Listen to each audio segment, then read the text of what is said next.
Hello hi friends, నేను మీ సత్యాని. ఈరోజు నేను మీకు ఒక బ్యూటిఫుల్ అయిన ప్లేస్ చూపిస్తాను. చూడండి ఒకసారి మీరు కూడా. లేట్ చేయకుండా వీడియోలోకి వెళ్ళిపోదామా? తమిళనాడు తర్వాత మన ఆంధ్రప్రదేశ్లోనే అతిపెద్ద ఆది విగ్రహం దగ్గరికి మనం వచ్చాం. ఆంధ్ర శబరిమలగా పిలిచే ద్వారపుడి అయ్యప్ప స్వామి టెంపుల్. ఈ విగ్రహానికి ఉన్న విశిష్టత ఏంటో మీకు తెలుసా ఫ్రెండ్స్? 60 అడుగుల పొడవు, 100 అడుగుల ఎడల్పు ఉంది ఈ విగ్రహం. ఇక్కడ ఆదియోగి విగ్రహం చుట్టూ సప్త ఋషులు విగ్రహాలను పెట్టారు ఫ్రెండ్స్. అది కూడా చాలా బాగున్నాయి తెలుసా. ఆదియోగి విగ్రహం లోపల ధ్యాన మందిరం ఏర్పాటు చేశారు. ఆ ధ్యాన మందిరాన్ని నేను మీకు కూడా చూపిస్తున్నాను, ఒకసారి మీరు కూడా చూడండి ఫ్రెండ్స్. ఇక్కడ ఉన్న దేవుడి విగ్రహాలు కానీ ప్రకృతి కానీ చాలా బాగుంది ఫ్రెండ్స్. ఈ గుడిలో మరొక విశిష్టత కూడా ఉందంట ఫ్రెండ్స్. ఈ గుడిలో పైన వేసిన అభిషేకపు నీళ్ళు కింద వరకు వచ్చి చేరుతాయంట. సో ఒకసారి మీరు కూడా వీడియో మొత్తం చూడండి. వీడియో మొత్తం చూసాక మీకు కూడా రావనిపిస్తుంది, అంత బాగుంది ప్రదేశం. ఇక్కడ ఉన్న ప్రదేశంతో పాటు ఈ చుట్టుపక్కల ఉన్న గుడులు కూడా చాలా బాగున్నాయి ఫ్రెండ్స్. ఒకసారి మీరు కూడా రండి. ఒకసారి మొత్తం ఫుల్గా వీడియో చూడండి ఫ్రెండ్స్.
ఈ వీడియో చాలా బాగుంది కదా ఫ్రెండ్స్. మీరు కూడా రండి అయితే తప్పకుండా.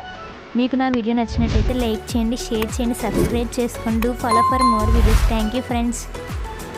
మీరందరూ ఇలా నాకు సపోర్ట్ చేస్తూ ఉండండి ఫ్రెండ్స్.